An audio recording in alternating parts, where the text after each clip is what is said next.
All right, welcome back to another episode of Making Monsters. I'm Taylor Dahl, and today we are talking Bears versus Steelers. Our biggest enemy is coming into town, and Aaron Rodgers, and that is going to be one of the biggest storylines, maybe, I guess, because there is an injury involved in that. But today we're joined by Jarrett Bailey. He does cover the Steelers managing editor for Behind the Steel Curtain. So, Jarrett, friend of mine, thanks for joining me. Yeah, how's it going? It's good to see you.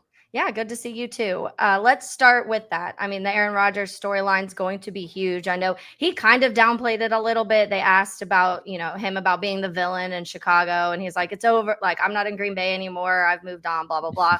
But I think there's still something behind that whole like I own Chicago and I own the Bears. I think it's always going to be a storyline.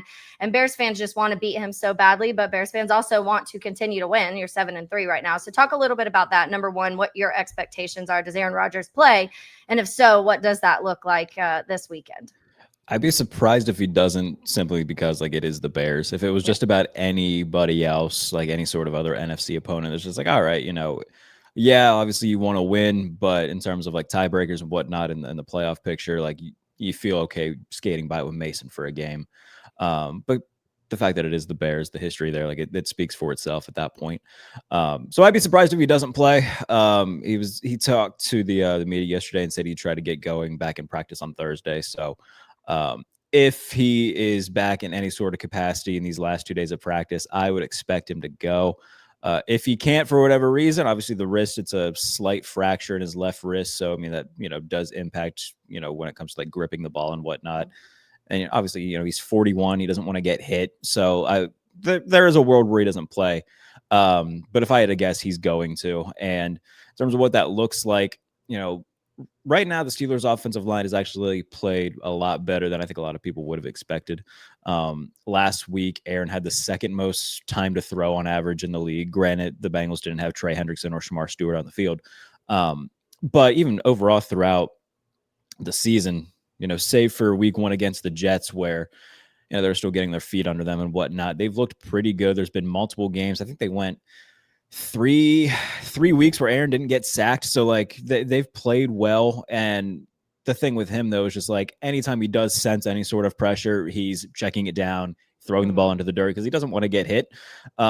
So any sort of like perceived pressure that's there, I think it's almost more so created by him, like trying to escape whatever. If he senses a pressure coming that's not there, gets outside the pocket, which opens up things for pass rushers. Like I think a lot of it is just him trying to avoid getting hit at all costs, which has its own set of issues.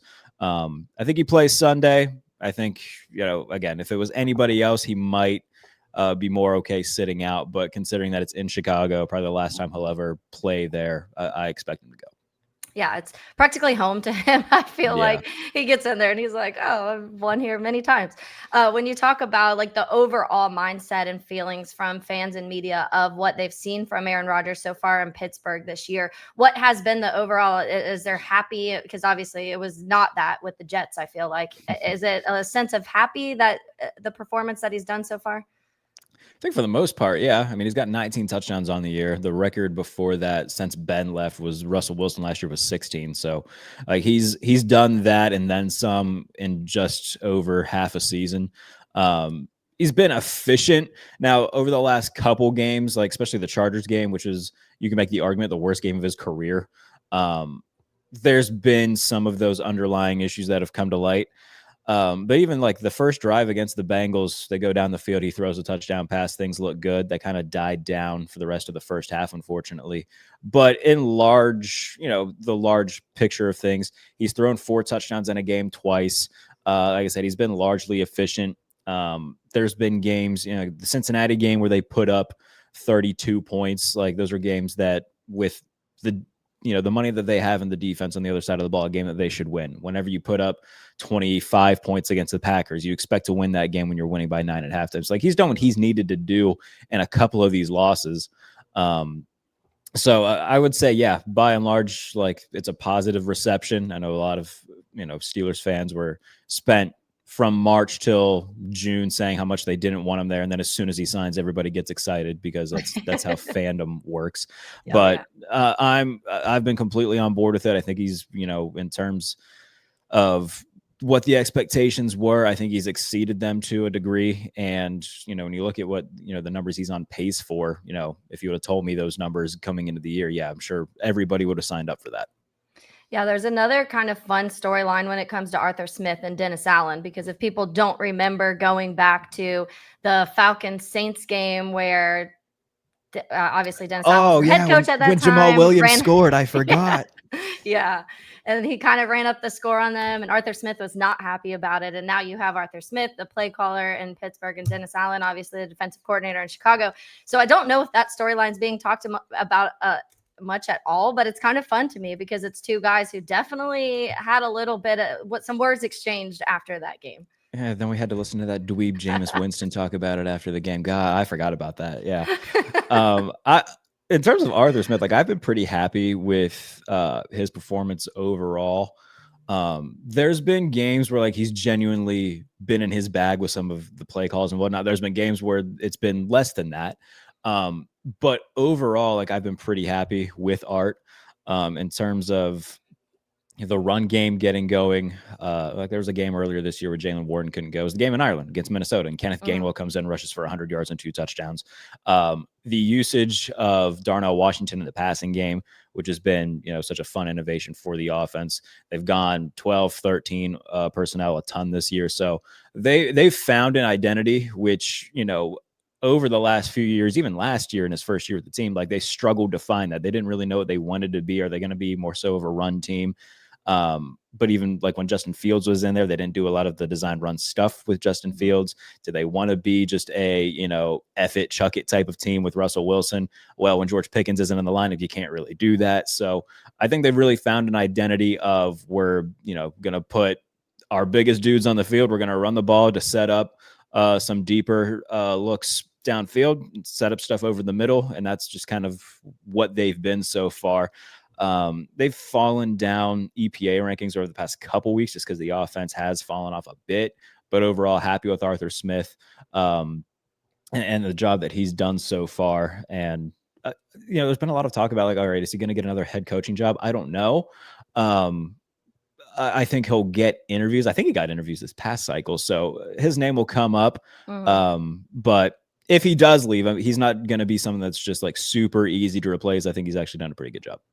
Are you surprised at all that Caleb Johnson hasn't had a little bit of a bigger role when it comes to the on the ground? Because I thought with drafting him, you would see him almost immediately. Yeah, well, when they picked up the option, the RFA option for Jaylen Warren, like it was pretty well known from like Steelers fans last year. Like, okay, Jaylen Warren's better than Najee Harris. Like he's been better than Najee Harris for 2 years.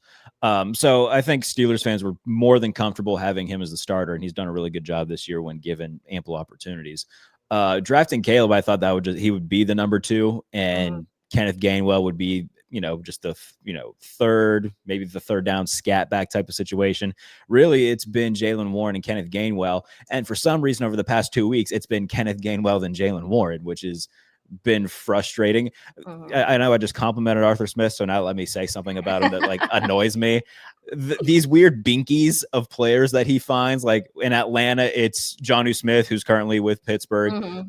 It's all right. I'm not going to give the ball to Bijan or Kyle Pitts. I'm going to give it to Cordero Patterson. Like it's always been these weird things with him. And now apparently it's Kenneth Gainwell, who actually did just have a really good game against Cincinnati. So now I fear Jaylen Warren's just going to become the number 2 guy because, again, these weird infatuations that coaches have with certain players. Yeah. So in terms of Caleb, like he had an okay preseason. And then they had him return kicks, which he never did. And then he had that monumental screw up against Seattle where he lets the ball just roll into the end zone. The Seahawks recover it, and that was basically the game. So I don't know. When you take a guy, especially a running back in the 3rd round, you expect to see him early and often. We haven't really seen too much of him. He had a few carries against Cincinnati. He's been good for like 3 carries a game at this point. So I thought we'd see more of him. We haven't. And apparently Arthur Smith loves Kenneth Gainwell. So that's the story, the moral of the story there. Yeah, coaches do kind of have their guys. There was a conversation, and still, I feel like it started to shift in Chicago the last couple weeks. But Zacchaeus was being used more than Luther Mm. Burden, and everybody was like, "What exactly is going on?" Because when Luther Burden has the ball in his hands, like the things he can do after catch and after contact are incredible, and Zacchaeus drops passes and doesn't have that ability that Luther. We've started to see that switch a little bit, so hopefully that continues. But before we get to the defense, talk about those pass catchers. Obviously, DK Metcalf was one of the bigger storylines. Calvin Austin, Roman Wilson. I actually really liked Roman Wilson too, pre-draft. But chat a little bit about what those pass catcher room looks like in general. I mean, DK, like, let's call it what it is. Like, he's been kind of disappointing so far. There's been games where he has gone off. He had a great game against Minnesota. He's had performances where, you know, he is pretty dominant. But by and large, like, if you look at his averages right now, it's roughly, you know, 3 to 4 catches for 50 to 60 yards. He's on pace for 8 touchdowns, which is great. Yeah. And if you look at the on pace numbers, I think it's like 940 receiving yards. So like nothing to like scoff at, but when you're paying a guy $130 million over the length of the contract, and when you trade away George Pickens, who's like second in the NFL in receiving yards right now, because you complained about and you know spend an entire All the offseason. other stuff. Yeah. That, you know what? I'll raise my hand and say I was wrong about that because when they traded him, I was like, yep, totally get it. He was a pain in the ass, whatever. You bring in DK, they basically do the same thing. Yeah, I was wrong. George Pickens has been so much better than DK Metcalf. And I think, especially in a contract year, like you couldn't just say, hey, dude, if you just keep your stuff together for a year, you will Reel it in a little bit. You'll get generational wealth to set up you and your family for generations. Just stop being an idiot for 12 months. That's all we ask. And you and DK can do fun stuff together. But so they trade him away, and DK just hasn't, in large part, in terms of DK's lack of like superstar production, it's because there's nobody else there. Mm-hmm. Teams can just double and shell him over the top and say, make somebody else beat us. And there hasn't been a receiver that's been able to do that. In terms of Calvin Austin, like he's fine, but he's not a number 2. Roman Wilson outsnapped him for the first time this past week against Cincinnati. So it looks like they're trying that out in terms of Roman being the number 2. Thought that they would have made some sort of move at the deadline. They didn't. We'll see. They signed Marquez Valdez-Scantling. We'll see if he gets a jersey this week. You might as well try something. At least he's got pre-existing chemistry with Aaron. That's what I was about to say. What's one of his guys? Just Marquez run straight 30 yards and see what happens. Like it can't hurt. So I'd like to see him get a helmet. Brandon Cooks just got released. Like these are the things I'm talking about at this point of like trying to like cope with like, yeah, Brandon Cooks, what the hell? Why not? So maybe that's something that happens. But yeah, outside of DK, there's really no one in that receiving room that scares you. And defenses have shown that where they just consistently double him.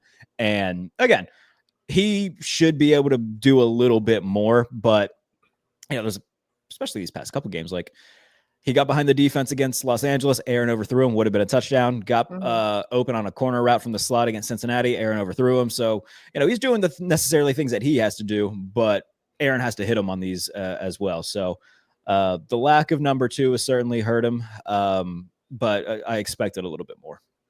Yeah, flip over to the defensive side of the ball. I just realized, like, as I was kind of prepping for this, realized how many of the draft picks I liked that the Steelers had. Derek Harmon was another guy that I really liked pre-draft too.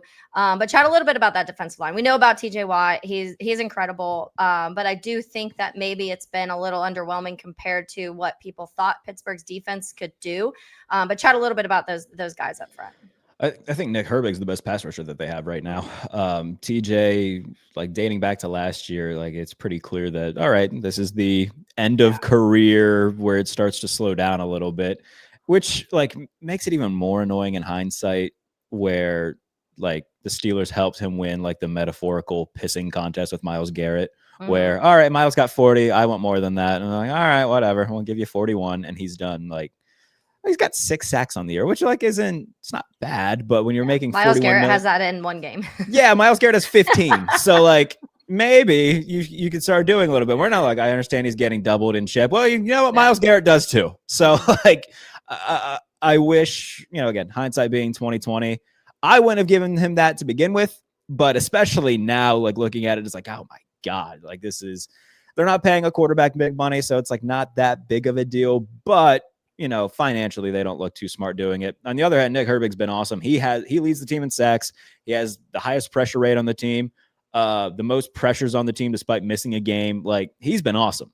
So as long as he's on the field, you feel like something good can always happen because he's keen for a splash play. He's got an interception this year. He's got multiple forced fumbles and strip sacks. Like, he's always keen to make a ginormous play off the edge compared to, when Alex Highsmith is in. Like, there was a stretch where Herbig had 2 sacks against Cleveland and then played less than 30 snaps against the Bengals, hardly played against the Packers because they were putting Alex Highsmith on the field. And like, things that, again, coaches have their dudes for whatever reason. That's another situation where it's clear that Herbig is not just better than Alex Highsmith. Right now, he's better than TJ Watt. He needs to be on the field all the time. So we've seen him get back in the lineup almost by necessity because Highsmith got hurt. He's the guy that I trust most in terms of the defensive front. Harmon's been good. He missed the first couple games because of a knee injury, and they put Keanu Benton at nose, and that just did not work. Since Harmon has come back, the run defense has got a lot better. He's played really well. Cam Hayward's still playing at a high level up front. And linebacker-wise, like, Patrick Queen is, like, in the first half of the year, he looked like a legitimate all-pro. It's died down a little bit, but he's had a terrific year. Peyton Wilson's starting to really come into his own in his second year. It took, a little bit. It's kind of been a role reversal where since the second half of the year began, Peyton Wilson's been like this, oh my God, where'd he come from? So they've had guys up front that have played really well. It's just kind of been at different points in the year. But over the last 2 weeks, it looks like things have started to gel a lot better. And as long as they can consistently do that and the offense can, put up some semblance of points, then I feel pretty good about them. But in terms of like the guys up front that I trust the most, Nick Herbig's at the top of the list, and TJ Watt has been, not mincing words here, kind of disappointing. Now, the back end, obviously, one of the bigger trades that we saw, Minkah Fitzpatrick getting sent to Miami, and then obviously you guys getting Jonnu and Jalen Ramsey, who is also somebody I don't personally love covering Jacksonville. But what are the early thoughts on that trade and what that secondary looks like? Like, Jalen's been awesome. When they traded Minkah, I think a lot of the reason for that was the lack of splash plays over the last 2 years. When they got Minkah, that you could count on him to make 6-7 huge plays throughout the year. Those have really died down in 2023 and 24. So, you get the opportunity to get Jalen Ramsey, who's still playing at a relatively high level, and Jonnu Smith. It made sense at the time. And still does. They moved Jalen back to safety, and that's worked out really well. Again, one of those moves by necessity because they've lost 4 safeties on the year so far. So they kick him back to safety, and he's done really well. They bring in Kyle Duggar to put alongside him, who had the pick 6 last week against the Bengals. So safety-wise, I feel really good. Cornerback-wise, I feel really good. Joey Porter had a great game last week. James Pierre's been like one of the funnest stories for the Steelers because he was with the team starting in 2021 or 2020, left in 23, came back in 24. As mostly like a special teams guy and a practice squad guy. Gets called up because Darius Slay gets hurt, who has not played well. And James Pierre the last 3 weeks has looked awesome. Now we'll see if Asante Samuel Jr. gets brought into the fold officially. They signed him, put him on the practice squad. We'll see if he gets a helmet against Chicago. So when you look at like the secondary as a whole, when healthy, Joey Porter, Asante Samuel on the boundary, Brandon Eccles in the slot, and then you can rotate in James Pierre and Darius Slay with Jalen Ramsey and Kyle Duggar. Feel really, really good about that unit as a whole. And Jalen Ramsey this year, whatever role they've had him in, he's made a few splash plays. He's been really good at safety, and I think that's where they're probably going to keep him. And he's going to be one of those guys like a Rondé Barber and D'Angelo Hall who extend their careers by moving back to safety. They're just smart football players who know what they're doing. So I've really liked what they've gotten from Jalen, both as a player but also in the locker room. Before the Indianapolis game, a bunch of guys said that Jalen gave like a speech to the team before the game. And I think Aaron said something like it changed the energy of the team. That might just be Aaron being Aaron, but regardless, like a bunch of guys have really said how much the leadership role that Jalen Ramsey's taken on has meant. So they've gotten a lot from him as a player, but also behind the scenes, which is cool to see. All right, Jarrett, before I let you go, let's talk a little bit about the Bears side. When it comes to the Pittsburgh Steelers, the mindset right now going into this game, let's talk about the offensive side of the ball in Chicago first. They lead the league in big plays, those explosive plays. They're top 3 in rushing. Their offensive line's top 5, but they struggle in the red zone. Caleb has some really good moments, some moments that you still need some work, but he's not taking the sacks. He's doing some really good things. But what is the thought process coming in when it comes to how you control the offense, the Bears offense this weekend? Yeah, I think that what we've seen from them running, especially over the first few weeks, I'd say like the first 4 weeks, they struggled to kind of find an identity there.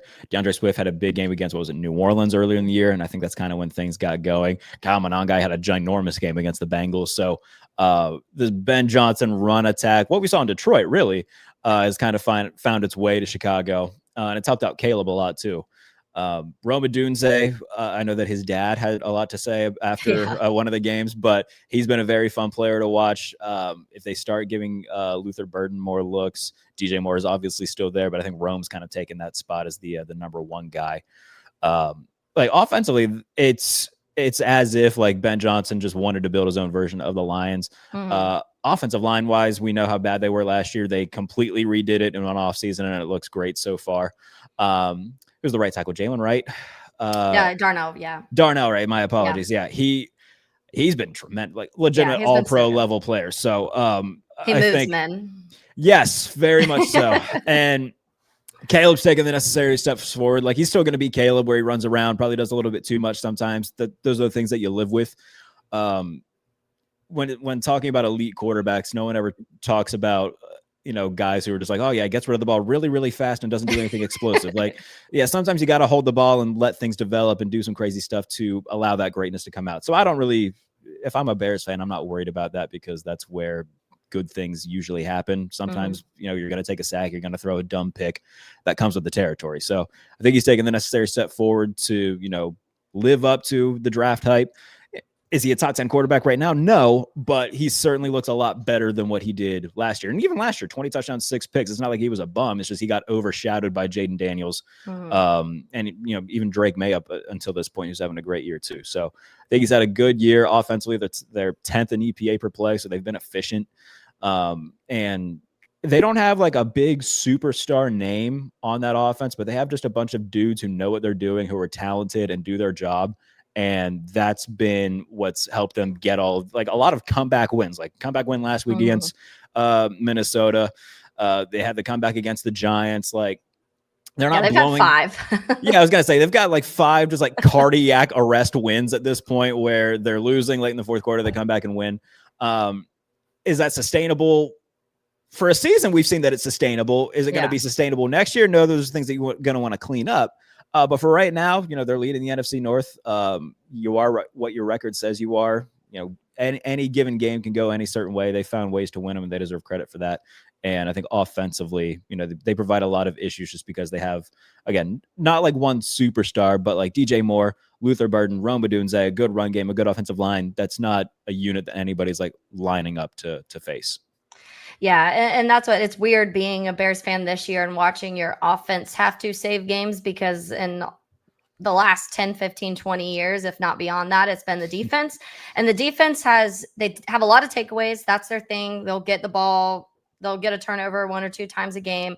They lead the league in that turnover differential, but they can't stop the run very well. They allow a lot of yards. They allow a lot of points, but it looks like Jaylon Johnson and Kyler Gordon and TJ Edwards will be back hopefully against Philly next week. I don't think this week.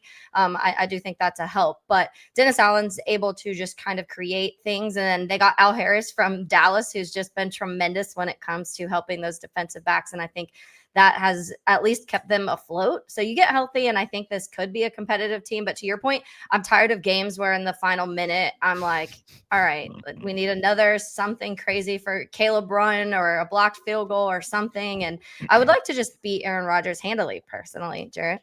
I mean, personally, I would not like to see that.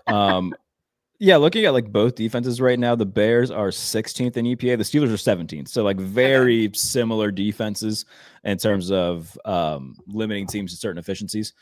Yeah, they've weathered the storm really well without Jaylon Johnson, which is something that I didn't personally see coming. I think that they've done really, really good of just finding other guys that have, done their jobs. And help the defense at least stay afloat. They haven't been an elite unit, but they've been opportune. Last week, a couple takeaways against Minnesota. So I think that just looking at it from the Steelers' point of view, it's going to be the same MO that they always have, which is, all right, we'll protect the ball. If we can get at least one takeaway, turn it into some sort of points, feel pretty good about how the result could go. And that's just how they've always been. So regardless of who the quarterback is, like, I feel like Mason Rudolph can get you through a game. Aaron right now, if he's injured, albeit it's the non-throwing wrist. But whenever he senses any sort of pressure, like I said, he'll get a little antsy. So regardless of who the quarterback is, I prefer it to be Aaron, obviously, and I'm sure he would too. Both defenses pretty similar in their MOs, where it's almost like bend, don't break, have a splash play or two to swing momentum, and it'll come down to who can make more of those splash plays. Yeah, I agree with you. And it's funny, the kind of joke, because going back to, I believe it was the start of the 2018 season when the Bears were beating the Green Bay Packers, Aaron Rodgers gets hurt, leaves the game, comes back like high as hell. Oh, yeah, Perk Rodgers, yeah. Yeah. So everyone, the Bears Twitter is like, is the ultimate boss, like the final boss, Perk Rodgers? Like, is that what we have to get through to that would be something? Tremendous. Yeah. So we'll see. But Jarrett, I appreciate your time. I know you're a busy man doing a lot of different things. So thanks for taking the time and chatting with me. Yeah, no problem. And I'm sure. All right, let's continue on the Bears versus Steelers talk. I'm joined now by Chris Emma. You know him from 670 The Score. Thanks, Chris, for hopping on with me. One of my favorite people to follow and get some of this Bears information that we get nowadays on Twitter or wherever you get your information. So appreciate you hopping on and joining me. Thanks for having me. Let's get right into it. I think the biggest storyline this weekend is going to be Aaron Rodgers, because what he's done to Chicago in the past is going to live on forever, unfortunately. But I know a lot of Bears fans, and I'm sure in the locker room, they're wanting to kind of end that narrative of what Aaron Rodgers has done to the Bears. But let's start with our quarterback first, because Caleb Williams, we've seen a lot of growth in a lot of areas when it comes to not holding the ball long, not taking those sacks. That pressure to sack ratio has gotten a lot better. We've seen the deep ball get a little bit better compared to last year. We're seeing him really kind of take control. Obviously, in the fourth quarter, we've seen 5 comebacks now. I don't technically put the last one on Caleb, but 4 were Caleb Williams. So chat a little bit what you've seen so far this season from Caleb and what you'd still like to see improve a little bit. Just hearing from Declan Doyle and the process they went through this training camp, he kind of brought it back to them when they were throwing him everything. They were making him drink through a fire hose and trying to learn everything on the fly. And it seemed interesting at the time, and you're wondering how it was going to pan out. And he kind of pointed to that, like, well, you're seeing the strides now. You're seeing the way that has paid off and will continue to pay off. Like, it still is a work in progress for him, and it should be. This is year one with a new offense. Unfortunately, you couldn't get him that easy, natural bridge as a rookie where you're learning this offense then. Like, he had to start over, and he still is in the process of adapting with everything in the scheme. But you're seeing the strides. You're seeing a young quarterback who's getting more and more comfortable with what's being thrown at him. And he's confident. He believes in what this coach and this staff is bringing for him. He believes in the scheme and believes in the talent around him. And I think it's just all going to get more natural. Like, this is taken off in a way that is really encouraging, where they're sitting here top 10 in a lot of key categories and still with so much more they can improve. And I think Caleb is right where he needs to be right now. I think this offense is right where it needs to be. And today's November 20th. Like, talk to me in a month, or heck, maybe even 2 months, or somewhere in January. Like, I'm really fascinated to see the continued evolution of this offense, because I think what you see right now, while you want to see more and better, is encouraging. Yeah, and it's funny. I had one of my friends is a Packers fan, and he was texting me earlier, and he made the comment that, like, oh, well, I'll take the Packers record right now because they're not even playing their best football. I was like, honestly, that's the funny thing. Neither the Bears. Like, the Bears, it's not like they're on this weird, crazy run where the offense is explosive. They have the big plays. They're number 1 in the league of that. They can run the ball. That's positives. But there's still things with that Caleb Williams, the drops with the wide receivers, some of those things that still need to be worked on. The defense gets a lot of takeaways, but they can't do much else right now. And we see maybe a little bit of light with Jaylon Johnson and Kyler Gordon coming back. But what about that run game? Because the first 3-4 weeks of the season, Chris, it felt like it wasn't happening again. It felt like the run game wasn't going to work. And then all of a sudden, DeAndre Swift had that breakout game. And since then, it felt like it's been pretty consistent. And some of that, I'm sure, is the offensive line. Some is Kyle Mononga getting thrown in there. Some is Ben Johnson and his scheming and what he does to get things going. But do you think at this point in time, do you see this run game as sustainable for the rest of the year? I do. Yeah, absolutely. It starts with the offensive line. That group is playing at such a high level right now. And the additions they made in the interior paid off. Darnell Wright is playing at an elite level at this point. I mean, Pro Bowl caliber. Theo Benedict has settled things on the left side a little bit. There's still a lot more he can improve on and build on. But the running game starts with that group up front. And they are doing an excellent job of creating these openings. And you're seeing what the Bears envisioned for DeAndre Swift now. Like, it wasn't there a year ago. He had no chance to break loose. He wasn't a fit for this offensive line then, but I don't know which kind of running back would be. He was getting taken down at the line of scrimmage far too often, or dancing, and just there's no confidence in that group.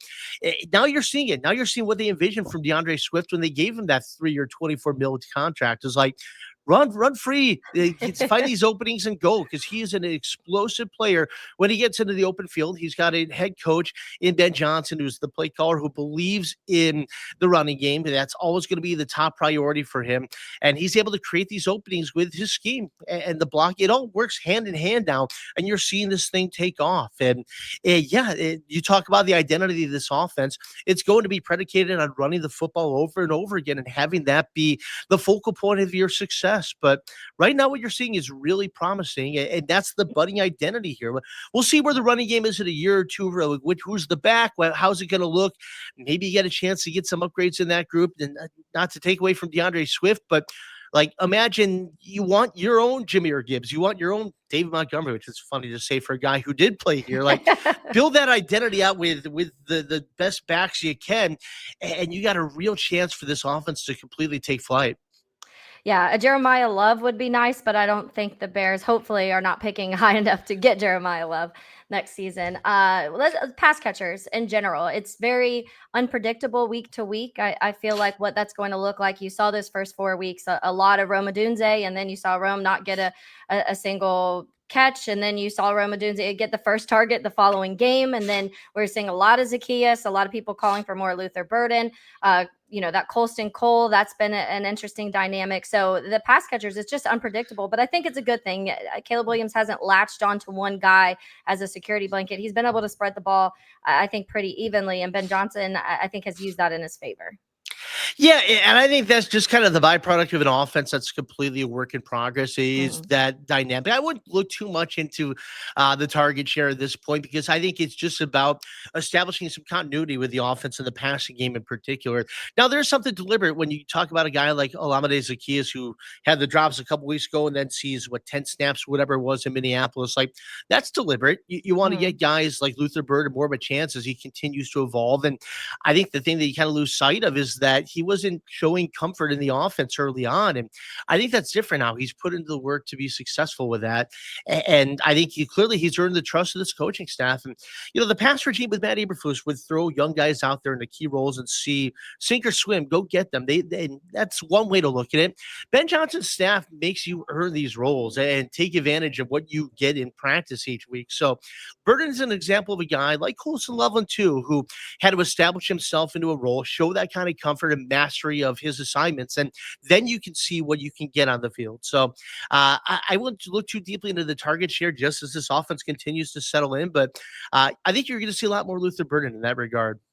Which I'm sure a lot of people are happy about. Some of the things that Luther Burden can do once the ball is in his hands is the reason that you draft him. Let's talk about the defensive side of the ball a little bit. Kind of fun storyline here with Arthur Smith and Dennis Allen. If people don't remember, they had the encounter post-game when the Saints decided to run up the score a little bit on the Falcons, and as Dennis Allen was the head coach. So they are meeting again this weekend. Obviously, Aaron Rodgers returning too. What are you expecting offensively from the Pittsburgh Steelers group, and what they can do this weekend? There's a lot of familiarity there beyond just that one game that you mentioned at the end of the season a couple years ago. I mean, Dennis Allen and Arthur Smith have met many times. Dennis Allen's seen Aaron Rodgers plenty of times. Like, there's a lot of history there, and I think Dennis has a really good feel of what he's going up against, whether it's Rodgers or Rudolph, whoever's starting. Like, somebody brought back the game early 2021, the season opener, where the Saints beat down the Packers. That was a game played in Jacksonville. Yeah, it was a strange circumstances, and that was the Saints team that was relocated for temporarily, and you thought they might be the team that's really struggling in this game. And DA's defense is flying around, making Aaron Rodgers look rough. So there's a lot there. I'm really fascinated to see, first and foremost, on the health side, where this unit stands. And we'll see about Jaylon on Sunday. Mhm. I think Kyler Gordon's probably still a week away. TJ Edwards, like, if the hamstring's cleared, you get the club on the hand, he's going to be able to get back out there. You're probably still looking at a week away from getting all three of those guys out there, but like, this defense has just been trying to get by, and that's Mhm. okay. I give a ton of credit to Dennis Allen for what he's been able to do with a makeshift group. He was talking about Deshaun Wright today, saying, like, that's not somebody we had on our radar going into the season, and now he's a player who's got 4 interceptions. He's second behind only his teammate and Kevin Byard in Yeah. league leading. Like, it speaks to the ability to both identify talent like a guy like that, and then develop that talent and put them into key roles where you can trust these players. Now you've got reinforcements coming too, and a defense that's been struggling at times this season has a chance to really be a strength down the stretch.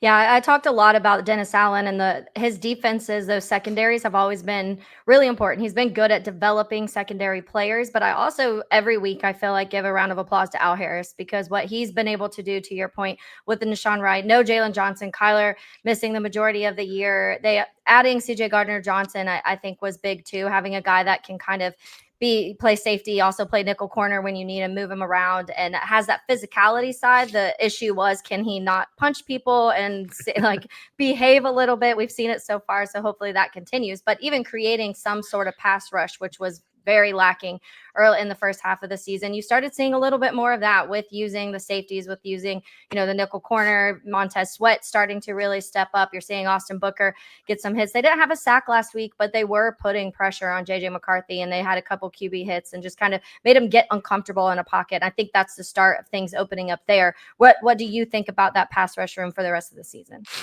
I mean, you want to see more, and it has to start with Montez Sweat, who's played at a high level for a lot of this season.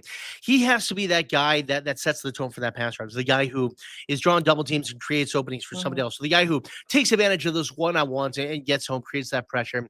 He's done that a lot. You want to see more. Like, it's don't blame him for accepting a giant contract, but you also have to live up to that contract. That's the Yeah. bottom line. That's performance in the NFL. And yeah, he's been good to great at times, but he's got to play like an elite pass rusher consistently for this group. And then the complementary pieces, as you mentioned, had to come to fruition. Like, I want to see Austin Booker make that jump and be the guy once he's healthy now that you really believed in coming out of the draft. And I want to see those complementary pieces stepping up. It can't all be Montez. He has to be the Yeah. first guy home. He has to be the first guy setting the tone for this group in my mind. But I want to see all these other guys jumping in. I want to see a complimentary pass rush. And I think you look to the back end of this defense now. Once you do get Jaylon Johnson back, you got a really tough matchup consistently for your top wide receiver throughout the course of a game. Then you're getting more pressure. Once you get Kyler Gordon either rushing from the nickel or certainly creating coverage problems, I think the increased coverage is going to really help that defensive front get home more and see this defensive from back to front working in concert. And that's exciting. When I Yeah. talk about down the stretch, I think this defense can be a strength for this group. Like, that's a key part of it, is having those two units working hand in hand and opening opportunities for each other. Yeah, we talk about the complementary football of offense and defense, but I think too when it comes to that rush and coverage, that is a big thing. And Dennis Allen's defense is in the past of being successful. And to your point, they're getting by in a time that most defenses probably would have totally fallen off, and they lead the league with that turnover differential right now. And I think that's a really positive thing. Credit to the defense, also credit to the offense for not having a ton of turnovers on that side of the ball and being very careful when it comes to that. But let's talk specifically this weekend, Chris. The X factor. Give me one offensively, one defensively of how you think the Bears win this game. I mean, you talk about pressure on the Bears side. You have to withstand pressure from the Steelers. Those werewolves, as Ben Johnson said, that are coming after you off the edge. I mean, they've got so many dynamic talents on this defense. And like, this offensive line has played great for a lot of the season. It's a real challenge now. You've got a really tough defensive front coming after you. Caleb has been sacked 16 times in 10 games. That's great. That's a vast improvement from a year ago. You got to be able to withstand that pressure. And for Caleb Williams now, stand in the pocket, understand what you got to do to get the ball out quickly. I love the scrambling plays. I love the excitement it's created. It's so much fun to watch, but you want to see him work around that pressure, be the guy. They're going to blitz you, get that ball out quickly, make that play. Have your wide receivers you can trust catching the ball, by the way. We're just not Yeah, seeing let's that do that. consistently enough. I want to see this offense work around the Steelers' pressure and dictate the game there. And so that's the X factor to me is how do you handle the pressure that's going to be coming off the edge from the Steelers, and how do you try to neutralize their defensive front? Because you can do it. We've seen teams put up points on the Steelers. That's a really darn good defense and obviously a really stout team overall. But I'm fascinated to see how this offense responds to a really tough challenge.